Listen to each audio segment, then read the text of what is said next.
Honourable viewer, professor doctor Rafiqul Islam আজকে ভিডিওতে আপনাকে সাদর আমন্ত্রণ জানাচ্ছি।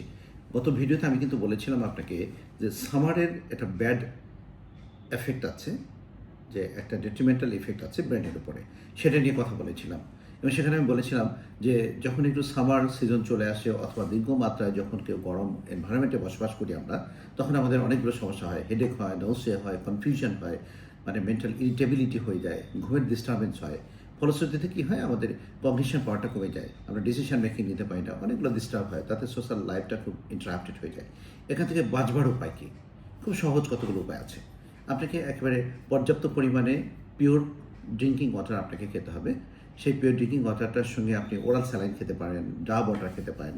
মানে ওয়াটার রিচড যে সমস্ত ফ্রুটস আছে আমাদের দেশে, যেমন আপনি তরমুজ, বাঙ্গি, শশা এগুলো খেতে পারেন, টমেটো খেতে পারেন, এগুলো আপনার জন্য হেল্পফুল হবে। ডাব ওয়াটার খেতে পারেন।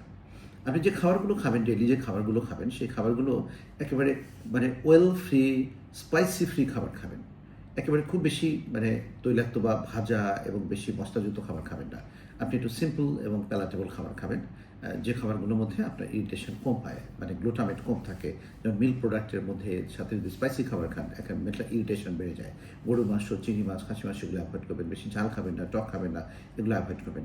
খাবারগুলো আপনি অল্প করে বারবার খাবেন, একবারে বেশি খাবার না খেয়ে অল্প করে বারবার খাওয়ার চেষ্টা করবেন। আপনি পর্যাপ্ত পরিমাণে আপনি লেবু পানি খেতে পারেন, সেটা খেলে আপনার জন্য ভেরি হেল্পফুল হবে। আপনি সাইট্রাস ফুডগুলো বেশি করে খাবেন, তাতে আপনার কুল থাকবে আর কি, রাইট? খাওয়া যাবে না কি, যেমন ধরুন আপনি কফি খাওয়া যাবে না, আপনি কফি বা চা এক্সেসিভ খাবেন না, একটু অল্প পরিমাণে আপনি একটু খেতে পারেন। অ্যালকোহল যারা অভ্যাস আছে তাদের আপনি অ্যালকোহলটা অ্যাভয়েড করতে হবে, এবং যারা স্মোক করেন তাদেরকে স্মোকিং ব্যাপারে স্ট্রিক্টলি প্রহিবিটেড। এ ধরনের আপনি সার্কামস্ট্যান্সেস থেকে যদি বাঁচতে চান, তাহলে আপনাকে কিন্তু স্মোকিং করা যাবে না। কী করতে হবে এরপরে? আপনাকে একটু যে আপনি ওয়ারিং ড্রেসগুলো পরেন, কাপড় পরবেন, সেই কাপড়গুলো একটু ঢিলা ঢালা কাপড় পরবেন, এবং আপনি বেশি কালারফুল কাপড় না পরে একটু কম কালারফুল কাপড় পরবেন। চেষ্টা করবেন একটু হোয়াইট ব্যাকগ্রাউন্ডে বা হোয়াইট কাপড় পরতে। আপনি একেবারে পিক যে সামার পিরিয়ডটা থাকে, হট এনভায়রনমেন্টটা থাকে, 8টা থেকে বিকাল 4টা-5টা পর্যন্ত, এই সময়টা আপনি মানে আননেসেসারি কোনো কাজে বাইরে যাওয়ার চেষ্টা না করবেন। এবং আপনি চেষ্টা করবেন যদি যেতেই হয় আপনি আমব্রেলা ইউজ করবেন, মাথায় ক্যাপ ইউজ করবেন, গগলস ইউজ করতে পারেন, এগুলো ব্যবহার করবেন। এর সঙ্গে আপনি কিছু পানি রাখবেন, যদি আপনার প্রয়োজন হয়, যেন ডিহাইড্রেশন হয় সেটা প্রোটেক্ট করবেন। এরপরে কী করতে হবে, আপনার হোম এনভায়রনমেন্টটাকে একটু কুল রাখতে হবে। যেমন আপনি ফ্যানিং করতে পারেন, এয়ার কন্ডিশন থাকলে পরে আপনার ক্যাপাবিলিটি অনুসারে সেটা ইউজ করতে পারবেন। এবং আপনি ঘরের চারপাশে কিছু প্ল্যান্টেশন করে রাখতে পারেন, লং টার্ম যদি আপনি ভালো ফলাফল যেতে চান, রাইট? এগুলো আপনাকে অ্যাভয়েড করতে হবে। কিছু জায়গা আরও আপনাকে অ্যাভয়েড করতে হবে, যেমন ধরুন আপনি আন্ডারস্ট্যান্ড কিছু ড্রাগস আমরা খেয়ে থাকি, সেই ড্রাগসগুলো অ্যাভয়েড করতে হবে। আপনি বেশি রাত জায়গা থেকে অ্যাভয়েড করবেন, ইলেকট্রনিক ডিভাইস একটু ব্যবহার কম করবেন।